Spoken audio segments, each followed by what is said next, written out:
On the Jets side of things here, and of course last year there was so much high hopes. Giants had won a playoff game. They had added Darren Waller, added all these pieces.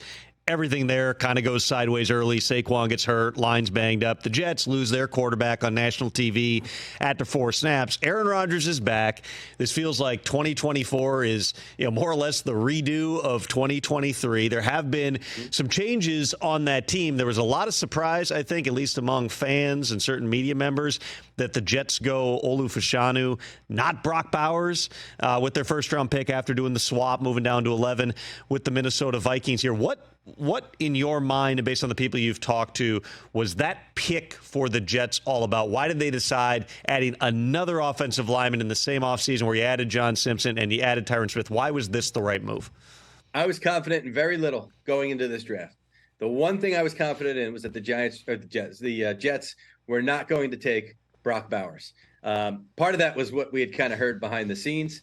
The other part was that Joe Douglas at his pre-draft press conference called him a Swiss Army knife and talked about what a value he was to an offense. That was a dead giveaway that we are not eyeing up that guy, because if they were, they wouldn't have said anything remotely near what Joe Douglas said about him. So they brought in, a couple of tackles here, but a couple of guys that are on the back end of their career with injury issues that haven't played full seasons. Morgan Moses has played through some stuff. I don't want to make it seem like he's not willing to play through injuries. He has done that in the last couple of years, but he had that pec issue last year. He had a core muscle injury a couple of years ago. So those are reliable guys if they're healthy. But even if they are healthy, you're not getting them for the long haul. And Joe Douglas continues to try to build up that offensive line. So, yeah, that made sense to me. I thought the Jets all the way were going offensive line. Maybe if some target slipped down, and by target I mean wide receiver. I shouldn't say target. Wide receiver had slipped down there, then maybe that would have been a temptation for them. But not a surprise to me that they go offensive line there. The Malachi Corley pick, which those texts that they showed, the Jets tweeted out of Joe Douglas and Robert Saleh going back and forth, and the Malachi Corley, no matter what, the reference to draft day, apparently real text. Like I saw that, and I was like, oh, okay, that's the Jets social media having fun. Like, no, those are real screenshots of the two of those guys back to back saying that is the guy they wanted. He had a terrific Senior Bowl. He won the wide receiver of the week, if I'm not mistaken, for whichever team that he was playing for, voted on by the defensive backs, right, which to me is the utmost sign of respect.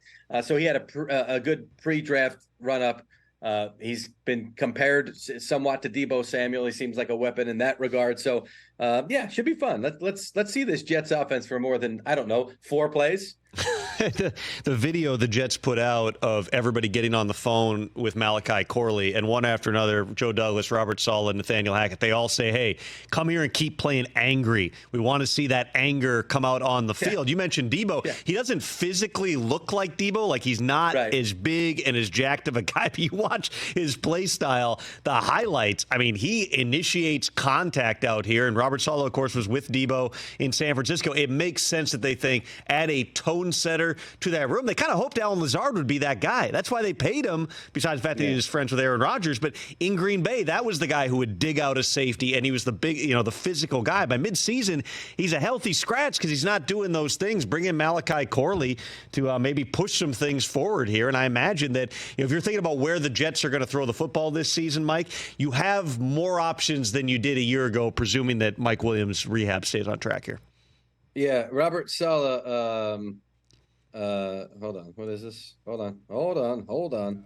You about to break news here, or did you lose the shoes that were in your shopping cart? No, Will Harris, former Lions defensive back, signing with New Orleans on a 1-year deal. We could have waited on that one, Mike, but go on. I saw the alert come through, and I had to go chase BC it down. Guy. Yeah, there you go. See? You just knocked your own I'm just saying, guy. Okay, just go on. Go back to Malachi Corley. Yeah. Was it Robert Saleh? That's what I was looking up when that text came through. I think it was Saleh that said if there's a relative of his on the goal line and he's trying to get into the end zone, he's going to take out that relative to get there, which is about as much of a compliment as you can get for a guy's physical style and desire to get into the end zone to make that happen. Now he's calling me. This is very important to him that he is calling me. Let me text him right now. You ask the next question. Go ahead.